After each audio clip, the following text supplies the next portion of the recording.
April is looking to be yet another very big month for the PlayStation 4. We've got one of the biggest exclusives of the year, new IPs, and a lot of other interesting games from a wide variety of genre. And in this video, we're going to be taking a look at the top 10 upcoming PlayStation 4 games for April 2018. Now, we're not ranking these games in any way, we're just going over the games that you should be looking forward to.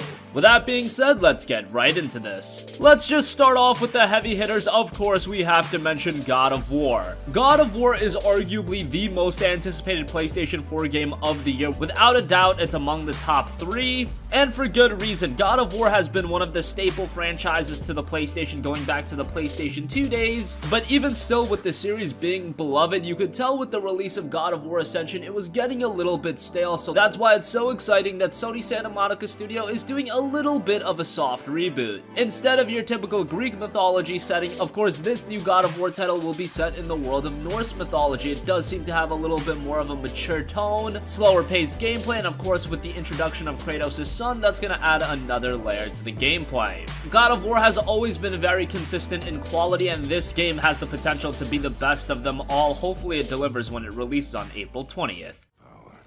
This weapon, any weapon, comes from here. But only when tempered by this.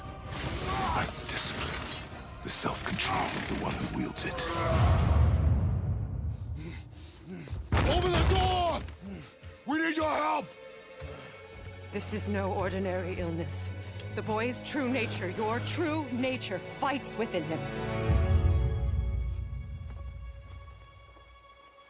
So I'm a man now.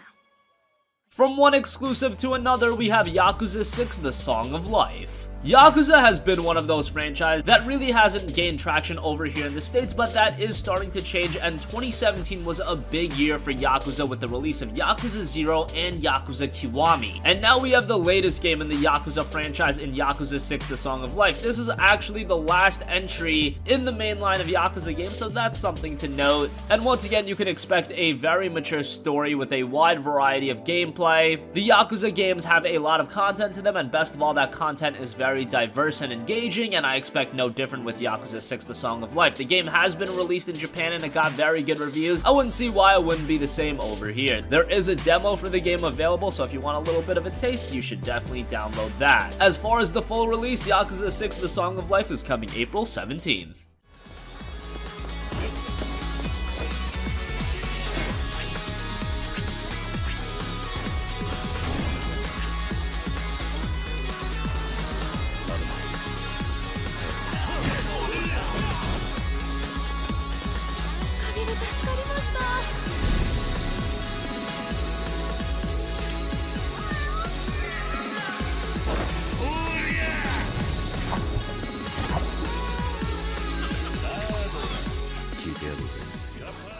Extinction. Extinction is one of the highly anticipated new IPs being developed by Iron Galaxy Studios. It's set in a very unique world where a world has been war, and for a long time humans have fought one another for land and riches. However, their true enemies have now shown themselves: 150 tall monsters. Think something like gigantic colossi from Shadow of the Colossus or Titans from Attack on Titan. The developers are adamant that the game is its own entity, and you can't fault them for that. This game looks to have a lot of depth to it with a deep campaign, dynamic side missions, skill-based combat, an interactive environment, and so much more. Extinction is coming to the PlayStation 4 on April 10th.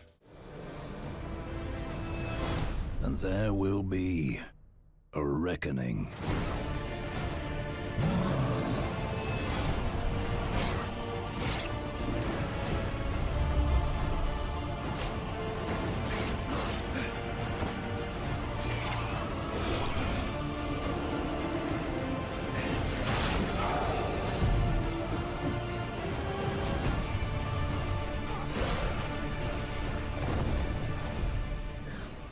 Next up, Sinner's Sacrifice for Redemption. Sinner's Sacrifice for Redemption is one game that you would think would be way more anticipated than it is, but lo and behold, it hasn't gained much hype. So what is it? The game is a boss battle or action RPG, and it has you fight 8 bosses, the first 7 each based on one of the deadly sins. And before each battle, you must sacrifice a stat and level down to enter combat. Each fight will be tougher than the last as you wage war against sin itself. Has kind of a Dark Souls feel to it. The premise sounds a little bit like Shadow of the Colossus. Visually, it looks pretty good. It is being done by an unknown studio, but hopefully this can be one of the surprise hits of 2018. We'll find out as Sinner's Sacrifice for Redemption releases on April 25th.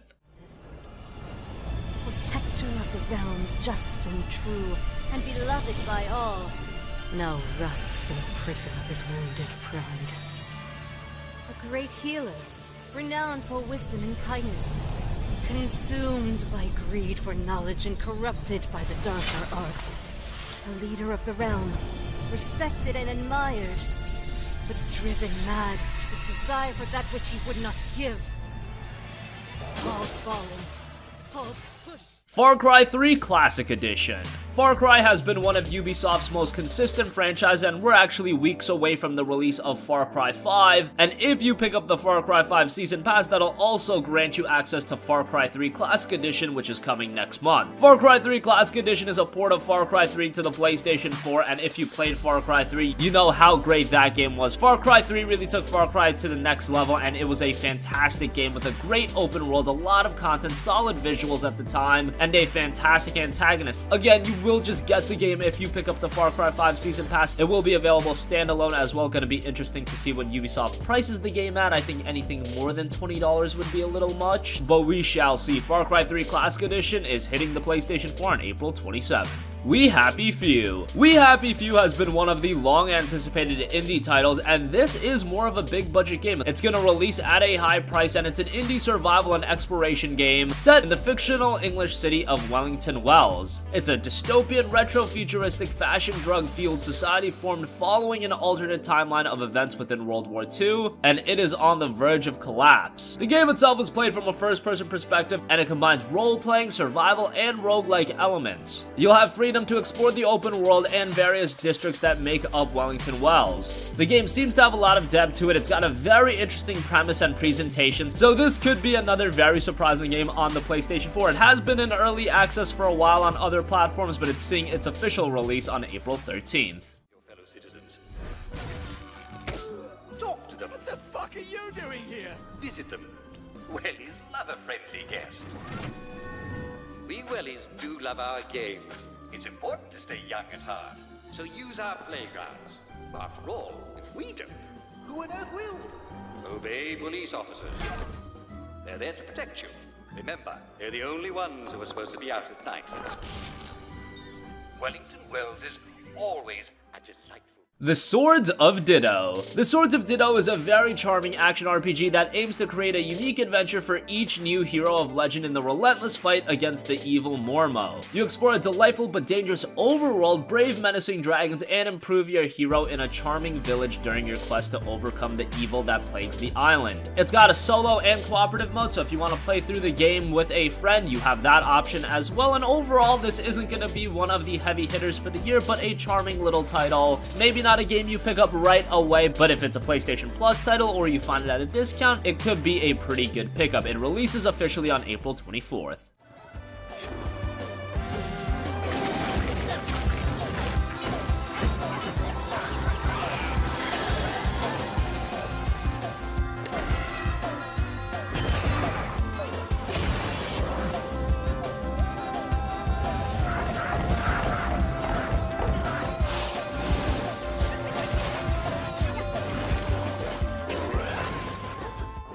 Adventure Time Pirates of the Enchiridion. Adventure Time is seeing a video game adaptation, and it's actually an open world exploration game starring characters of the show, and it's in development by Climax Studios. Visually, it looks to be very reminiscent of Adventure Time, and that's on point. It gives me a little bit of a vibe of what South Park: The Stick of Truth was able to do for South Park. Of course, Adventure Time is an entirely different entity, but you get the idea. The game is touting an original Adventure Time story set sail across the high seas between kingdoms and venture into uncharted territories to figure out what's going on, tactical combat, and hero progression. Adventure Time: The Pirates of the Enchiridion releases on April 24th. Metal Max Xeno. Metal Max Xeno is a JRPG that's actually a part of a long-running franchise in the Metal Max series. However, this is the first title on PlayStation. As far as art style and presentation goes, it has a lot of vibes from a lot of other Japanese RPGs, but it looks pretty good. It has an interesting premise with all of the weaponry. Yes, it doesn't look as big budget as, say, a typical PlayStation 4 game, and considering the market for JRPGs has been very competitive, we've seen titles like Final Fantasy 15 Royal Edition, we're getting Ni no Kuni 2 Revenant Kingdom, so as far as top-of-the-line JRPGs, this might not be one that really holds up with the best of them. However, for those of you that are ardent JRPG fans, this is one to look out for. Metal Max Xeno releases on April 19th.